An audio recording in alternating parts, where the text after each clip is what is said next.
I do see us as an incredibly transitory happening in the universe. And all the time I'm thinking, how is it that we design our way out of this mess that we have created as a humanity? We're running out of time. We can be smarter about evolving.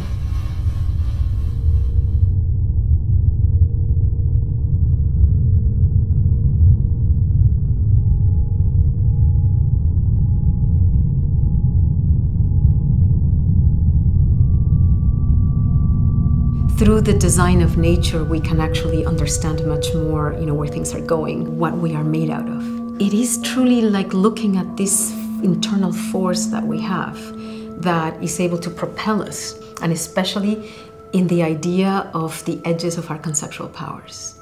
When you see the work, you will be seeing nature, looking perhaps much more at a system. Then the sound puts it in a place where you feel perhaps your own vibration, you feel your own sense of core.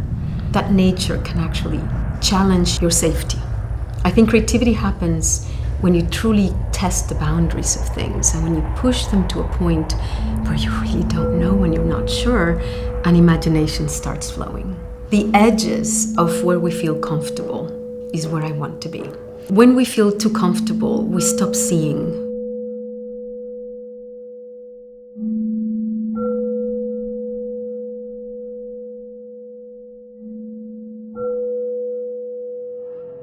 I put myself in these extreme situations, going to the Arctic in a sailboat at -25 degrees where nothing out there wants you to live. It's a way of my being able to get jolted into really see precisely. I realize that sometimes I might not come back. When I am in those edges, I don't take anything for granted. I also lose a sense of myself. I begin to not know. And it's only when I'm in that edge of not knowing when I can be creative.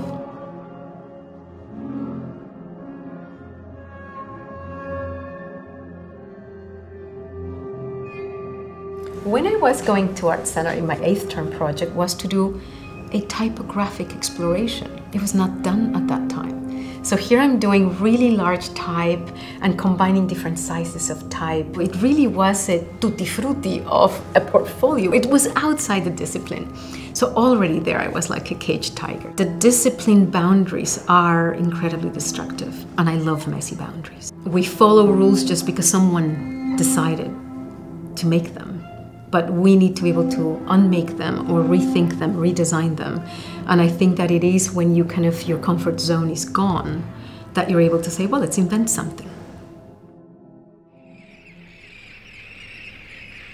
The most important project that we're doing right now, which is we are following the Arctic tern, which is a seabird that goes from the Arctic to the Antarctic and back every year. It's a solo flight, and it is from the North Pole to the South Pole. The smallest of creatures are really a barometer of what's happening or what can happen to us as a species. Chasing this beautiful bird that sees the most sunlight of every creature in the world. Just for that reason, it is worth chasing that beautiful bird. In order for us to understand truly our place in the world, we need to connect the social issues of migration.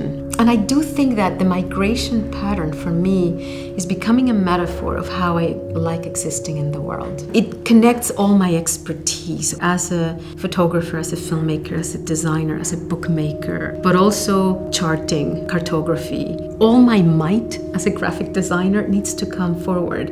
And I think it's because all of those are different aspects of my migratory pattern. To me, I feel sometimes that I'm just scratching the surface on so many things and making work that emerges from the physical encounter, and I'm really meaning physical encounter with the natural forces that govern our planet, simply so I can understand much more my place within it.